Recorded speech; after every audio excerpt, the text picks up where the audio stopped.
Coping with post-viral fatigue is really tough, both physically and emotionally. In this video, we want to give you some examples on how to use various skills and supports to cope with your diagnosis and symptoms. Keisha lives with her husband and 3 young kids. Her doctor recently advised her to take time off work to focus on her recovery from post-viral fatigue. Even though this was medically recommended, Keisha has struggled with feeling guilty about resting and feels like she should be doing more to support her family. Even though Keisha's husband is understanding and supportive, when he gets home from work and the house is still messy, she feels guilty that she wasn't able to get through all the chores: laundry, cleaning, making dinner and the kids' lunches. It feels like everything is piling up. Keisha starts noticing a steep decline in her mood, and this concerns her. She finds a counselor to discuss how post-viral fatigue is affecting her life. The counselor introduces Keisha to self-compassion, which she starts practicing when she notices she's being hard on herself or feeling down. Now she works on acknowledging her feelings: the shame, the guilt, sadness, and grief, and recognizing that she's not alone in this experience. This helps Keisha to release some of the shame and guilt and allow her to focus on prioritizing herself, her health, and rest.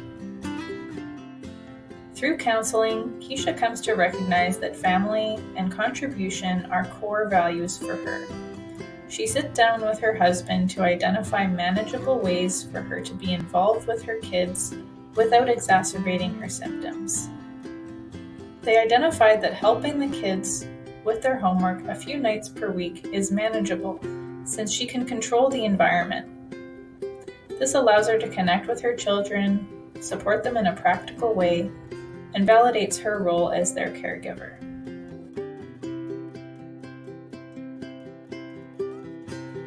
Alex had been struggling to balance his health while working full-time in a demanding job. His boss is often asking him to work extra shifts.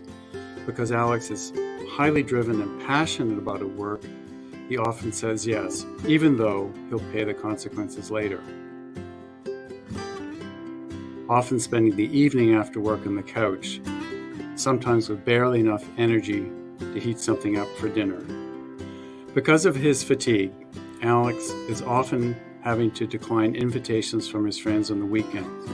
He has generally needed the weekends to recover from work to be ready for the next week, and finds being with a large group overwhelming, especially in a loud or busy environment. He's starting to worry his friends might stop inviting him, or that he'll lose his friend group altogether. Alex realizes this push-crash pattern is not sustainable. He learns about pacing strategies and decides to make some changes to how he works and socializes to avoid crashing. He decides to focus on the relationships in his life that are most supportive and fulfilling, and putting a pause on his more stressful and less supportive relationships as a way to protect his energy resources. He connects with a few close friends to let them know he still wants to hang out, but needs to focus on one-to-one time in quiet settings with short visits for now. Alex also meets with his doctor to discuss the toll his work is taking. Work is leaving him exhausted with muscle weakness and headaches. Alex doesn't want to stop working, so he and his doctor establish a plan to allow him to better manage his health while continuing to work.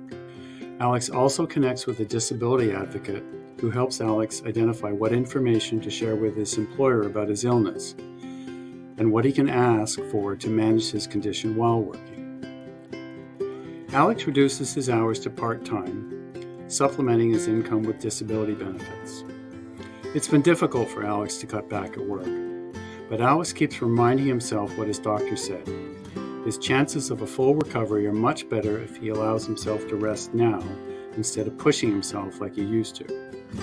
Alex tries to reframe his productivity and embraces the analogy of the tortoise to remind himself to take things slow and to listen to his body in order to meet his long-term health goals.